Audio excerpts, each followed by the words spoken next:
Hello students, welcome two equations IAS. तो आइए start करते हैं करंट अफेयर्स आज की।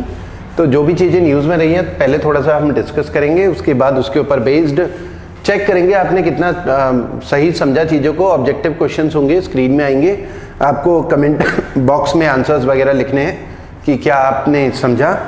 और ये बहुत प्रोबेबल क्वेश्चंस है जो यूपीएससी अलग अलग एग्जाम्स में, सीडीएस एनडीए अलग अलग एग्जाम्स में आ सकते हैं, क्योंकि करंट अफेयर्स का मतलब पूरा जनरल स्टडीज होता है। ठीक है, तो आइए स्टार्ट करते हैं आज का करंट अफेयर्स। तो एक तो एफआरबीएम एक्ट न्यूज़ में रहता है, तो एफआरबीएम एक्ट 2003 का। एफआरबीएम एक्ट का मतलब FRBM fiscal responsibility and budget management act, fiscal responsibility and budget management act होता है, बजट मैनेजमेंट एक्ट।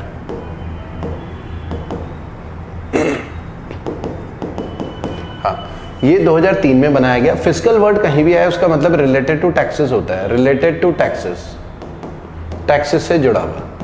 ठीक है, तो यहाँ पर होता क्या है कि सरकार कई बार क्या होती है, सरकार का जो रेवेन्यू कलेक्शन होता है वो कम हो रहा होता है, ज़्यादातर यही होता है, एक्सपेंडिचर बहुत ज़्यादा हो रहा होता है। तो कई बार इलेक्शन जीतने के लिए या पॉलिटिकल कंपल्शन की वजह से सरकार एक्सपेंडिचर बहुत ज़्यादा करती जा रही, लेकिन रेवेन्यू के बारे में सोच ही नहीं रही।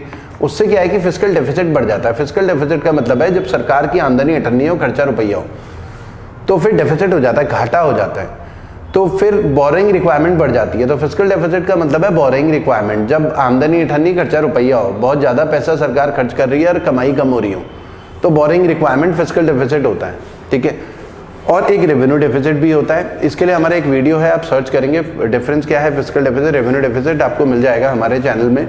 ठीक है, तो आप उससे क्लैरिटी कर सकते हैं कि दोनों में डिफरेंस क्या है। ओवरऑल फिस्कल डेफिसिट सरकार की बोरिंग रिक्वायरमेंट होती है, आमदनी और खर्चे में जो डिफरेंस हो जाता है। तो ये जो एक्ट है ना, ये सरकार को ये बताता है कि सरकार को कोशिश करनी है बजट या अपना एक्सपेंसेस कम से कम करे और रेवेन्यू बढ़ाने की कोशिश करे, ताकि वो गैप जो है वो कम हो, एक्सपेंडिचर इनकम के बीच के गैप को खत्म करना। तो इसमें टारगेट सेट किए गए हैं अंडर दिस एक्ट। एक तो रेवेन्यू डेफिसिट होता है, रेवेन्यू डेफिसिट का टारगेट इसमें है कि 0% होना चाहिए, सरकार की आमदनी या खर्चे का डिफरेंस 0% होना चाहिए। Revenue expenditure, revenue revenue expenditure, revenue receipt, उन दोनों का डिफरेंस। और तो रेवेन्यू डेफिसिट इतना और रेवेन्यू डेफिसिट 0%, और एक फिस्कल डेफिसिट होता है जो बोरिंग रिक्वायरमेंट होती है। फिस्कल, इन दोनों में डिफरेंस क्या है आप हमारे वीडियो को रेफर कर सकते हैं। और ये 3% ऑफ जीडीपी। ठीक है, तो ये मैनेजेबल है कि फिस्कल डेफिसिट जो हमारी बोरिंग रिक्वायरमेंट है, हमारा जो उधार है, हमारी जीडीपी का जो साइज है उसके 3% से ज़्यादा नहीं होना चाहिए। मतलब ये टारगेट रखना है, उस हिसाब से सरकार को काम करना है। ये एफआरबीएम एक्ट में मेंशन है, 2003 का है, ताकि सरकार के ऊपर ज़्यादा कर्जा ना चढ़े और सरकार के रेवेन्यू कलेक्शन भी बढ़े। ठीक है, तो एक तो ये है एफआरबीएम एक्ट, ये न्यूज़ में रहता है। उसके अलावा एक और न्यूज़ में था, एफएसडीसी भी न्यूज़ में था। FSDC fiscal stability and development council, FSDC news में था। इसे ना सुपर रेगुलेटर भी बोलते हैं, सुपर रेगुलेटर, सुपर रेगुलेटर। और सुपर रेगुलेटर इसलिए बोलते हैं क्योंकि ये रेगुलेटर्स का भी रेगुलेटर है। तो रेगुलेटर कौन है? जैसे बैंकिंग सेक्टर के रेगुलेटर आरबीआई है, तो आरबीआई क्या है, बैंकिंग सेक्टर को रेगुलेट करता है। रेगुलेटर का काम क्या होता है, जैसे हमें पता है गैस में रेगुलेटर क्या करता है, गैस को कंट्रोल करता है ना, ताकि जितना यूटिलाइजेशन हो सके ऑप्टिमम, उस हिसाब से खाना वगैरह बने, गैस का वेस्टेज भी ना हो, आग भी ना लगे। ठीक है, तो आरबीआई क्या करता है, बैंकिंग सेक्टर को रेगुलेट करता है। बैंक को अगर कोई लाइसेंस लेना हो, किसी को बैंक खोलना हो, नई ब्रांचेस खोलनी हो, आरबीआई की परमिशन, आरबीआई जो है ना डंडा चलाता है बैंक के ऊपर। अगर ये बैंक कोई भी गड़बड़ करता है, कस्टमर के साथ चीटिंग करने की कोशिश करते हैं, तो कस्टमर के इंटरेस्ट को प्रोटेक्ट करना, बैंकिंग सेक्टर डेवलप हो, ट्रांसपेरेंसी हो, एफिशिएंसी बढ़े, ये सारा काम आरबीआई का रहता है, रेगुलेटर है। ऐसे ही शेयर मार्केट का रेगुलेटर सेबी है, securities and exchange board of India. IRDAI, insurance regulatory development authority of India, ये इंश्योरेंस सेक्टर के रेगुलेटर है, इंश्योरेंस की जितनी भी कंपनीज हैं उनको रेगुलेट करता है। ऐसे ही pension fund regulatory development authority of India and development authority, तो ये भी पेंशन सेक्टर का रेगुलेटर है। तो ये सब मार्केट रेगुलेटर्स हैं। तो इन सारे फाइनेंशियल रेगुलेटर्स का भी रेगुलेटर होता है एफएसडीसी। तो ये एफएसडीसी को हेड कौन करता है? इसका चेयरमैन होता है फाइनेंस मिनिस्टर। फाइनेंस मिनिस्टर इसको हेड कर रहा होता है। अब मेंबर्स कौन होते हैं? मेंबर्स मतलब इन सब रेगुलेटर्स के चीफ। तो इनकी मीटिंग होती रहती है। तो मैक्रो इकोनॉमी के बारे में बात कर रहे हैं। ओवरऑल इंडिया की इकोनॉमी ग्रो करनी चाहिए, उसमें कुछ गड़बड़ नहीं होनी चाहिए, ताकि ग्लोबल लेवल पे कुछ भी हो, वहाँ डिस्टर्बेंस हो तो उसको भी झेल पाए हमारी इकोनॉमी, मतलब रोबस्ट इकोनॉमी हो। ठीक है, उसको लेकर डिस्कशन होता है और डायरेक्शंस भी देते होंगे, जाहिर सी बात है, finance minister.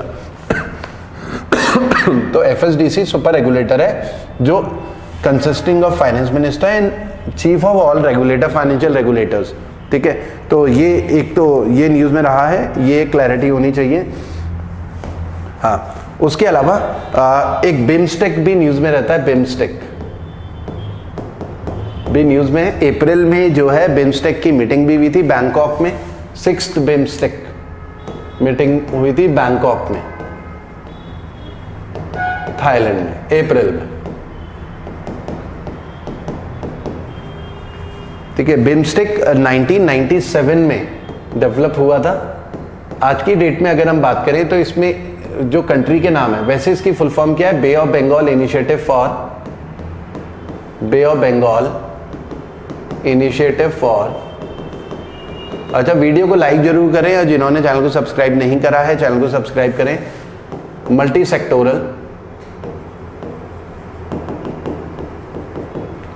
Sectoral technical and economic corporation.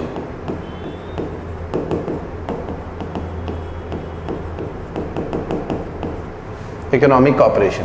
ठीक है, वीडियो को आखिरी तक देखें क्योंकि इसके ऊपर बेस्ड फिर ऑब्जेक्टिव क्वेश्चन से आपका टेस्ट होगा।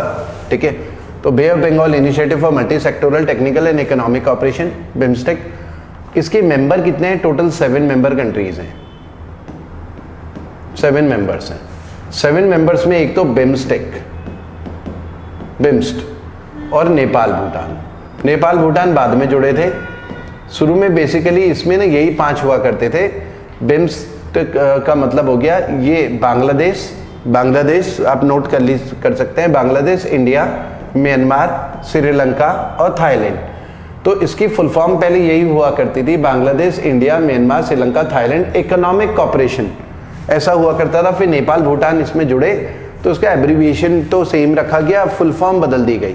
ठीक है, तो ये बेसिकली इसकी इंपॉर्टेंस बढ़ रही है क्योंकि सार्क का रिलेवेंस थोड़ा सा खत्म हो रहा है। क्योंकि सार्क की मीटिंग 2014 में हुई थी, 2016 में इस्लामाबाद में होनी थी, लेकिन क्योंकि उरी हमला हो गया था तो वो कैंसिल हो गई थी नवंबर 2016 में। उसके बाद से सार्क की कोई मीटिंग नहीं हुई है। सार्क में South Asian Association for Regional Cooperation 8 member country है, जिसमें पाकिस्तान भी है। तो इंडिया पाकिस्तान के बीच में काफ़ी टेंशन्स रहती हैं। तो हम इंडिया ने बॉयकॉट करा था 2016 में, तो कई कंट्रीज़ ने बॉयकॉट कर दिया था, इस्लामाबाद में थी। तो सार्क की 2014 के बाद से समझ लो कोई मीटिंग नहीं हुई है। ठीक है, 2016 की कैंसिल हो गई थी और ये हमले की वजह से। तो अब इंडिया क्या है, ये प्रमोट कर रहा है, इंडिया का भी ध्यान इस तरफ है और इसका रिलेवेंस थोड़ा सा बढ़ गया है। तो इसलिए ये काफ़ी लगातार न्यूज़ में है। ठीक है, उसके अलावा नेक्स्ट डिस्कस करते हैं पीएम मित्रा पार्क। पीएम मित्रा ये न्यूज़ में है। मित्रा की फुल फॉर्म यहां पर मेगा इंटीग्रेटेड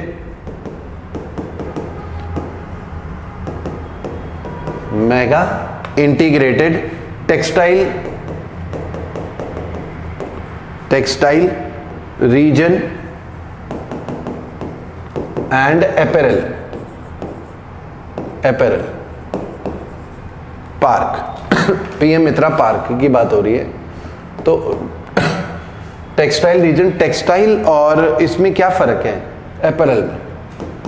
देखिए, टेक्सटाइल हमें पता है रॉ होता है जिससे कपड़े बनाए जाते हैं। कोई भी रॉ मटेरियल जिससे कपड़े फॉर्म किए जाते हैं वो टेक्सटाइल से जुड़ा हुआ। टेक्सटाइल इंडस्ट्री मतलब जो कपड़े बनाती है।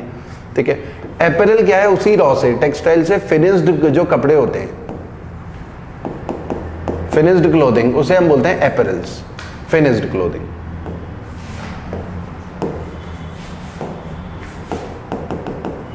फिनिश्ड क्लोथिंग को हम अपैरल्स बोलते हैं। तो सरकार क्या कर रही है, मोदी सरकार इसको प्रमोट कर रही है, ठीक है। तो इसमें क्या है कि दो तरीके के टेक्सटाइल पार्क, मतलब इंडस्ट्री को प्रमोट किया जाएगा, दो तरीके के टेक्सटाइल पार्क में काम किया जाएगा, एक तो ब्राउन फील्ड और ग्रीन फील्ड।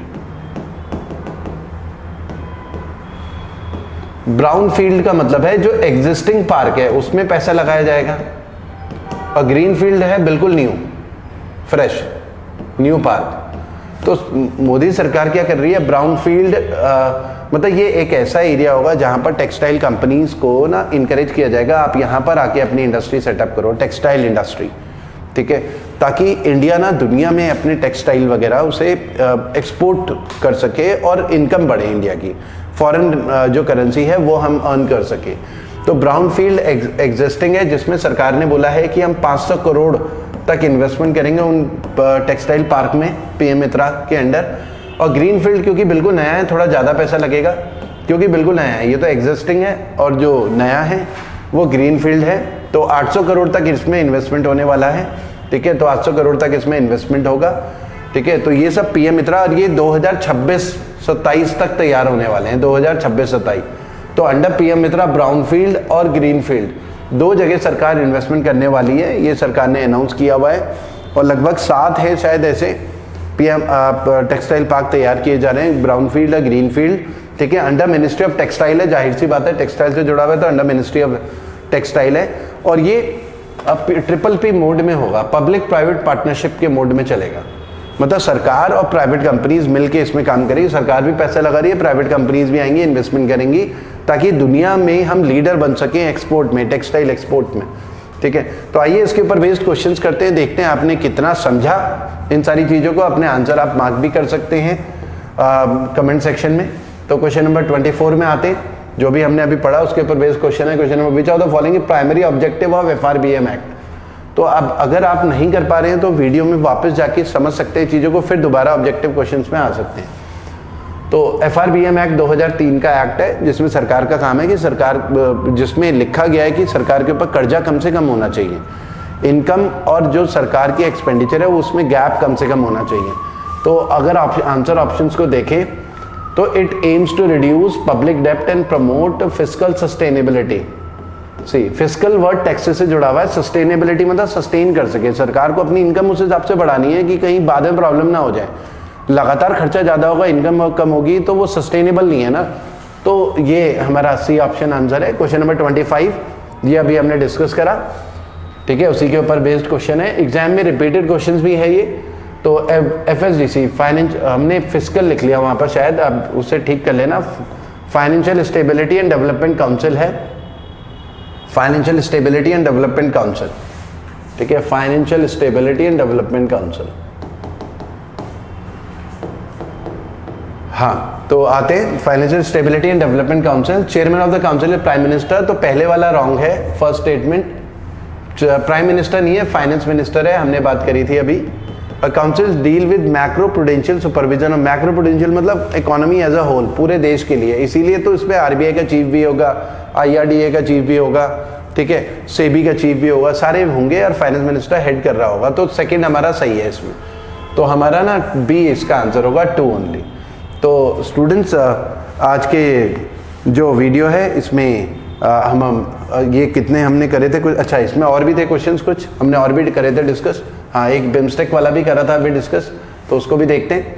बिम्स्टेक में हमने बात करी थी 7 मेंबर है और 5 कंट्री तो यही है, बिम्स्ट और नेपाल भूटान ऐड होता है। तो आप देख सकते हैं इसमें हमारा आंसर कितना हो जाएगा, बिम्स्ट और नेपाल भूटान, ठीक है। इसमें बांग्लादेश, इंडिया, तो हमारा कौन सा आंसर बन जाएगा इसमें? इसमें बी ऑप्शन आंसर बन जाएगा हमारा। मालदीव्स नहीं है, ठीक है, इंडोनेशिया नहीं है, तो वो एलिमिनेशन प्रोसेस से भी हो जाता है, ठीक है। तो 7 मेंबर हैं तो बी हमारा आंसर हो जाता है। आगे आते हैं, पीएम मित्रा पे भी हमने डिस्कस, अच्छा हमने ये वाले डिस्कस नहीं करे हैं, 27 किया था, चलो ये भी हम साथ में डिस्कस कर लेंगे। पीएम मित्रा पार्क के ऊपर करा था डिस्कस। तो question number 1 only greenfield site will, तो पहले वाला तो रॉन्ग हो गया हमारा। सेकंड वाला पार्क विद स्पेशल पर्पस, ये हमने बात भी करी पब्लिक प्राइवेट पार्टनरशिप में, तो सेकंड वाला करेक्ट है। तो 2 ओनली। तो इस क्वेश्चन को करने से पहले आप वीडियो देख सकते हैं जिसमें हमने डिस्कस भी करा है, तो उसमें चेक कर सकते हैं। हाँ, क्वेश्चन नंबर 28 के लिए पहले ये डिस्कस कर लेते हैं कि हमारे पास ये जो सरकार ने न्यूक्लियर एनर्जी मिशन है, इसका आंसर हमारा न्यूक्लियर एनर्जी मिशन की बात हो रही है यहाँ पर। न्यूक्लियर, ये बजट में अनाउंस हुआ है, न्यूक्लियर एनर्जी मिशन 20,000 करोड़ सरकार ने अलॉट करे। इसमें क्या है कि SMR डेवलप होंगे, स्मॉल मॉड्यूलर रिएक्टर्स, छोटे छोटे रिएक्टर्स। वैसे क्या होता है कि न्यूक्लियर रिएक्टर बड़े बड़े होते हैं, इसमें 300 मेगावाट ही कैपेसिटी के न्यूक्लियर रिएक्टर हैं ताकि इंडस्ट्री अलग अलग लेवल पे यूज किया जा सके, स्मॉल लेवल पे भी। तो 300 मेगावाट तक के स्मॉल न्यूक्लियर रिएक्टर को डेवलप किया जाएगा ताकि न्यूक्लियर एनर्जी को बढ़ावा दिया जा सके, ठीक है। उसके अलावा क्वेश्चन नंबर 29, ये जो फीफा वर्ल्ड कप है 2026, ये होना कहाँ है? ये US में, कनाडा और मैक्सिको, इन तीनों कंट्री में होना है। मैक्सिको, इन तीनों कंट्री में होना है। और इसको एलिमिनेशन प्रोसेस से किया जा सकता है। एक रशिया इसमें बाहर हो सकता है क्योंकि वहाँ पर अमेरिका में होना है और अमेरिका रशिया के बीच में टेंशन्स वैसे ही इतनी चल रही हैं, तो रशिया हमारा आंसर होगा। एलिमिनेशन प्रोसेस से हम ए कर देंगे, पाकिस्तान और कॉन्गो।